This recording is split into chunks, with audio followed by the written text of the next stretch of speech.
If you want to skip ahead to the narrated part, go to 4 minutes and 7 seconds. That's where I start talking, except for right now, which doesn't count. Okay, thanks.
This non-woven wheel is kind of like compressed Scotch-Brite. It's not like a carborundum grinding wheel, but it does get hot. You just need light pressure, medium pressure. You're not really bearing down on it. Here you see me using an old one just as a hot pad because I didn't have my gloves handy. And it does get the steel pretty hot. Just thought I'd throw that in there. Thanks.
Okay, today we're going to do a color case hardening the easy way, and I just realized my camera's almost dead, so I'm going to plug it into a remote charger. I can't believe it's dead. It was 100% last night. Okay, it's still recording, so I guess we're okay. First thing I'm going to do is show you a few options you have for polishing. You saw me use some power equipment earlier in the video, but you don't need that. Makes it easier, but you don't need it. So what I'm going to do is set this gun down out of the way.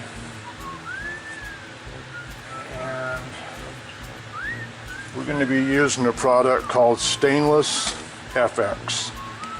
See if you can see that okay.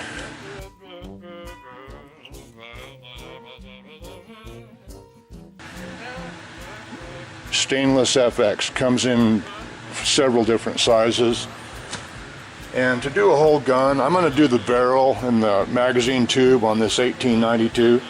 It's not a high dollar gun, but I want to just go over some of the things you can use. This is Trizact abrasive. I think 3M makes it. This is 3000 grit, and it's a flannel backed deal, and I just have it stuck to a little flexible sanding block, and I bent it over the edge so I can get into weird places. And I'm just going to set that aside. There's a lot of stuff that you can have on in your tool belt that is good. I wouldn't be without 4/0 steel wool. 3/0's nice to have too, but I use 4/0 10 times more than 3/0. Depending on who you talk to, the white Scotch-Brite is the finest. I'm not convinced of that. I think the gray is the finest. I got this from an online vendor, Zoro.com, Z-O-R-O, and I'll tell you by feeling them earlier, setting up this video, that this is not as fine as this one, which is the ultra fine. So these are good things to have. You can do the whole thing by hand if you want. This is a 3000 grit. You can barely feel it. It's a 3000 grit foam sanding deal. And these are how it looks when they come in the box. There's, I think, 20 or 25, maybe 50 in a box, I'm not sure. The back is flannel. You can see there that's 800 grit. What I do is I take a little flexible, this is a foam sanding pad with Velcro on both sides, and I just put a round disc on, then I trim off the edges, and then I pull it off and I go past the edge a little bit, as you can see there, and you can get into some really tight areas. You can even, if you want to, you can wrap it around a corner or an edge, wrap it tight, get a good crease. That label ain't helping nothing. Okay, that'll go in the blooper reel. But that's a 3000 grit foam abrasive, and you can see it sticks pretty good, and you can sand some really tight areas that way. Most of the polishing is done on this gun. We've got a few little areas. This is what the Trizact 1500 grit looks like, front and back. Made by 3M. It's amazing stuff. I really like the Trizact line. In fact, on this little die grinder, right angle die grinder, it's got a 3-inch foam back. It's got a foam and Velcro pad on it, and I don't know if you can see this or not. Crap!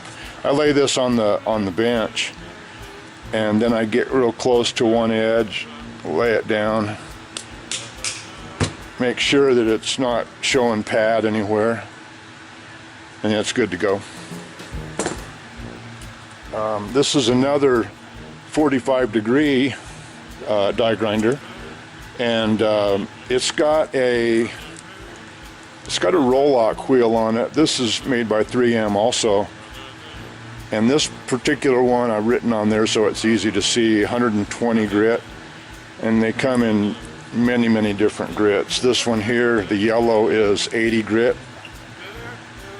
Pretty aggressive. I don't use it much when I'm doing guns or jewelry or whatever. This is pretty handy though. When it's in use, it splays out. I'll show you, it's going to get loud, but it splays out, and you can actually get edges. So watch it.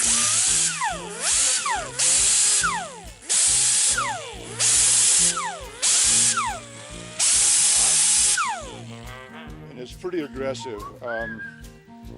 I think I'm running about 120 pounds of shop air right now. So that's that. Then these are also flannel backed 3-inch sanding discs, and these are pretty, they're fine, but they're still pretty aggressive. They're 320 grit, I believe. Let me check. Yep, P320. So again, I've taken the 320 and put it on one of these little foam backer pads. And one more here. This is 1000 grit. And I used to do a lot of jewelry, so I went down to polishing cloths and paper that was measured in microns, like 5 micron polishing paper, to get a real brilliant shine. And when you're doing something like this, unless it's an heirloom, you don't really need to get that carried away. In fact, you don't need 10% of all this stuff. You could really get everything done with 320 or 400 grit wet or dry, the black paper that they use in auto body. You could do everything with a couple of sheets of 320 or 400, or maybe 400 and 600 wet or dry paper by 3M. You don't need to invest a whole lot of money. But I've been screwing with this stuff for a long time, so I got like a bunch of stuff built up. But this again is 1500, very fine, comes in handy. By the way, when I'm doing a gun like this, I don't use all of those grits. I use the one that I need to get the substrate finish that I'm looking for. What I like to do is take the Scotch-Brite and cut it up into odd shapes, little triangles and strips, squares, odd shapes that I can use to get into a tight area.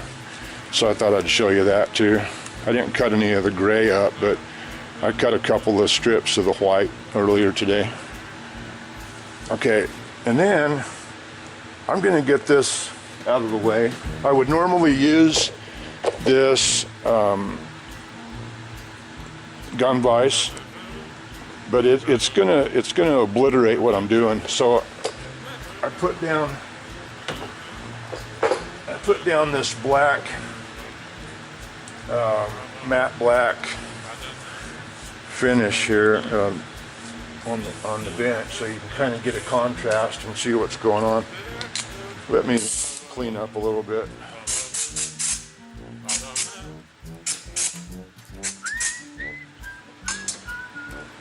Okay, here's the gun. Most of the polishing is done. You can see, like right here, the where you feed the magazine tube with the bullets. The gate, the cartridge gate, is still got some old bluing on it from before. You don't have to take that off, but you can. And here's the parts that go with it. The butt plate, I've already got it shined up. I may touch it up a little. I can see a little bit of darkness right there on the edge. I polished it last night and I missed a spot or two. And we've just got, the magazine tube end cap ready for patina. There's the original bluing that came with the gun. And I had this gun probably, 12 or 14 years. Another part that goes between the barrel and the magazine tube, and we'll get that looking like color case hardened really easy. Another ring for the fore end and the barrel, and it's in pretty good shape, ready for patina. And I got a bunch of screws. I might not do all of this on video because that would make the video like way longer than you'd want to watch it. It would be like watching grass grow, and once you see how I do it, it's everything's the same. We could actually even polish this up. we could take this Scotch-Brite, polish this cartridge a little bit, get it clean, and in fact I will demonstrate that the stainless FX also works on brass, copper. I'll get a bigger piece here so I can get a hold of it. It works on brass, copper, bronze. Every metal that I've tried, it works on except aluminum. It doesn't do squat on aluminum. What we do now is the dipping method, and we're going to take a little bit of this prep.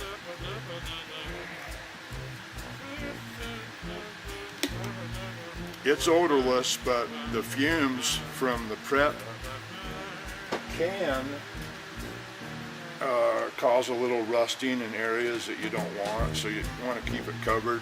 If there's any areas on your gun that you want to definitely not have any rust encroachment, you might want to take them off. And then this is the patina. You don't really have to shake it up, but I just did out of habit. Sprayer back on there.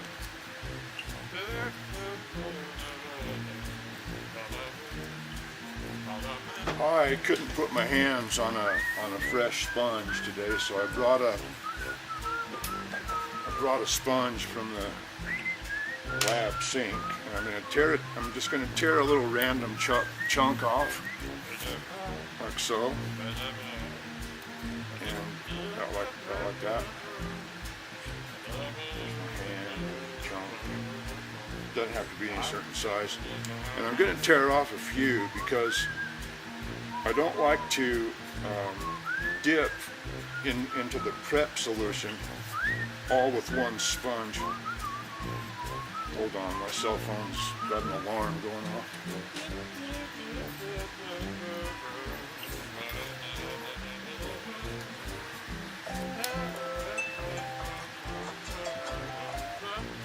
Sorry about that.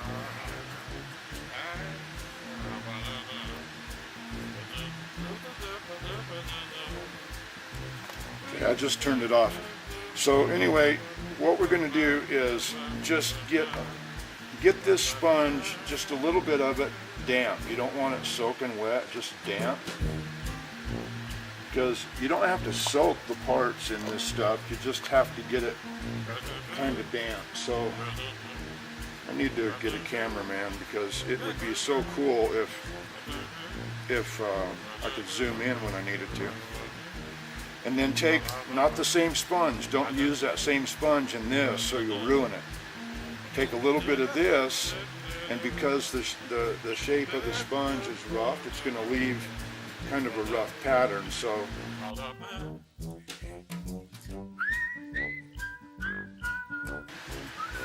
it's just a matter of how long you leave it in place, how hard you press, blah blah blah. And then when you get it like you like it, that's a little overdone actually, but you get it like you like it, you hit it with water or wipe it off with a clean sponge that's nothing but water. I put water in this.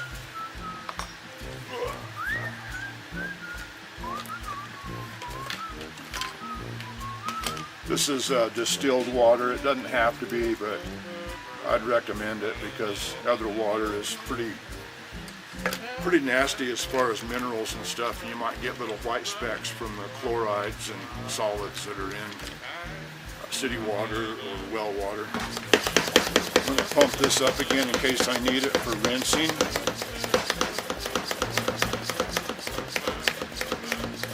Should be good. Let me check it.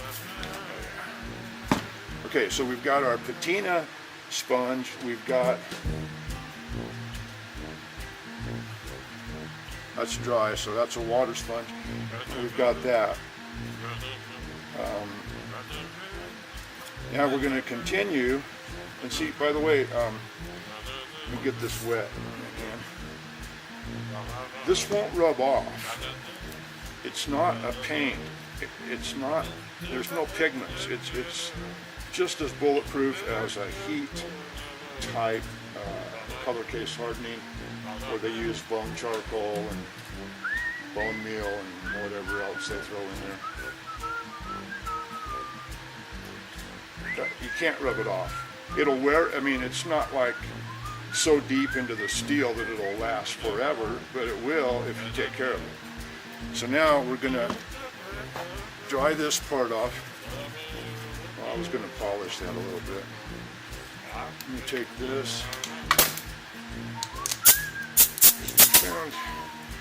Found a spot that was a little dark. No, I can't, there it is.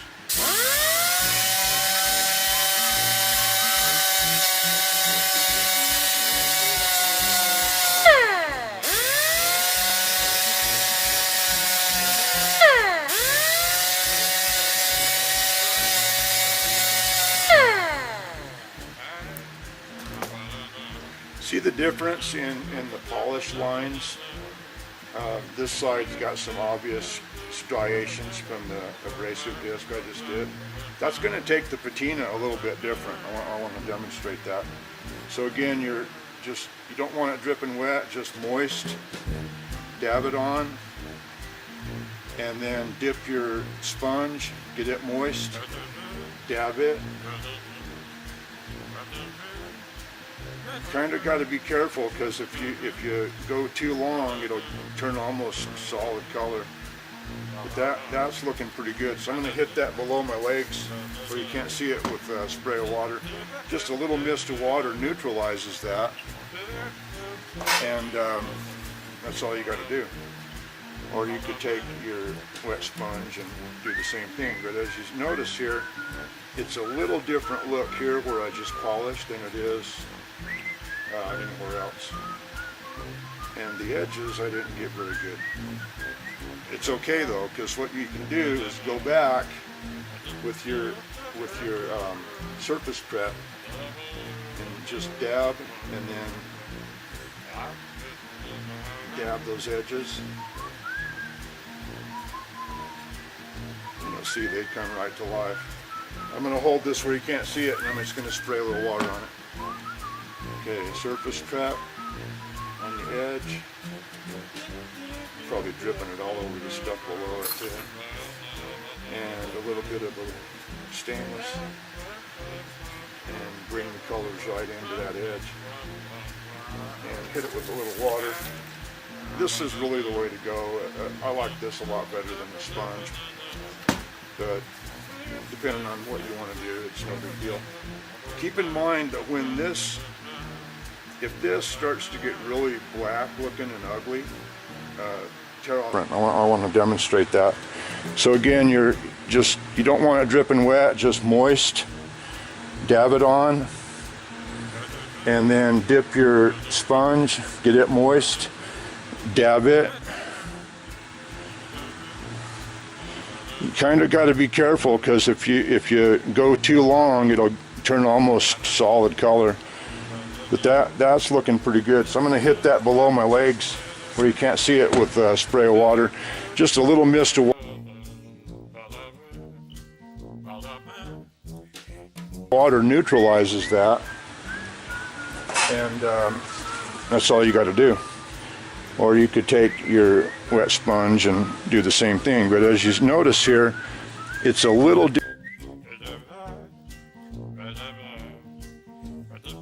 different look here where I just polished than it is anywhere else. And the edges I didn't get very good. It's okay though, because what you can do is go back with your surface prep and just dab, and then dab those edges,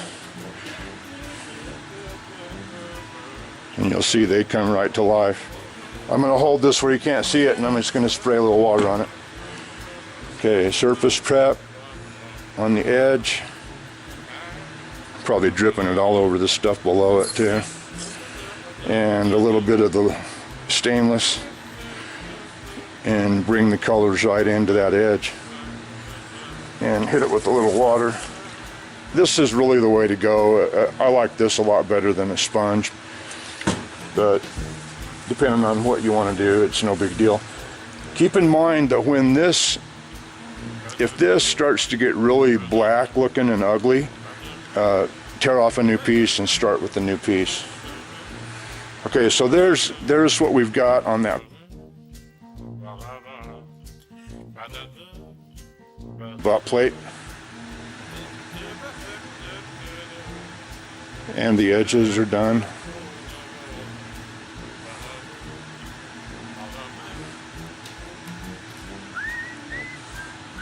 I got an overhead camera, I gotta check. I don't even bullets in them, and they're gonna leave an oily residue, and you don't want that. So we're gonna take like a main area, and I'm just gonna mask off some of this stuff, but it's okay. So we're gonna do a main area, then I'm just gonna cut the video and finish it up, and then show you the before and after. Oh, crap, let me zoom in on that. Hold on. Gotta get the camera there. Put it right here. Go down. You can see nothing but that receiver. Get a good close shot on that. I can do some of this in editing, but this is going to be a little easier to understand. Okay, you ready? Okay, here is my sponge with the prep. You don't want it dripping wet, you just want it moist, okay? You don't have to get it dripping wet. And then put that back in there, and then get your, I hate it when that happens. Okay, I'm going to cut a new sponge for the patina. It's too wet. You don't want it dripping wet, you just want it moist. Place it, touch it. You don't want to slide it around, you just want to use the sponge. The sponge is hitting it with more pressure in spots because of the shape of it. You know, the texture of the sponge. So, water. No haters, please, on using water on a gun. Guns are made to get wet. Water won't hurt steel as long as the steel is protected from oxygen, heat, and moisture. You get it dried out, you oil it, you're fine. To me, guns are tools, not jewels. Okay, then you got some color there. It's pretty dang cool. Now, I'm going to get it wet again to piss off all the haters. And this is a lot of what it looks like. Well, it's got a lot of beads on it, so. But you can tell that when you oil it, it's going to be really, really pretty.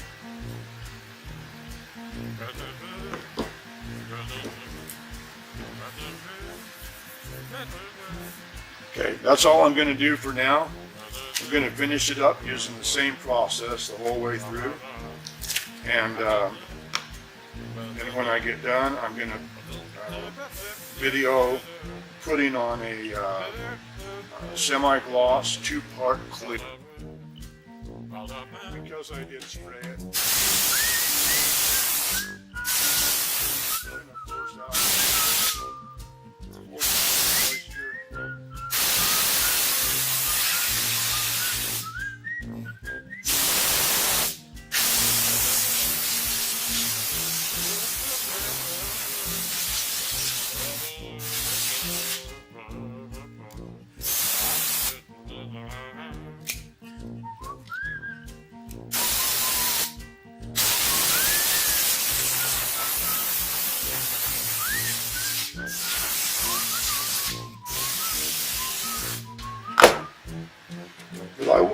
I will not oil this gun, even now that I got it wet and I got it dry, and people are going to just be going ape shit over that. I will not oil this gun at all, ever, anywhere, until I'm completely done. Because it's just going to cause problems for repelling the patina. The patina is water-based, and it doesn't get along with oil. So, bye for now, and I'll be back with the whole gun, the before and after. Might even do a little bit more patina work. But here's the polished, ready for patina side. My name is Bill Worden. I not only guarantee great products, I guarantee great service. You have my word on it. Thanks for watching.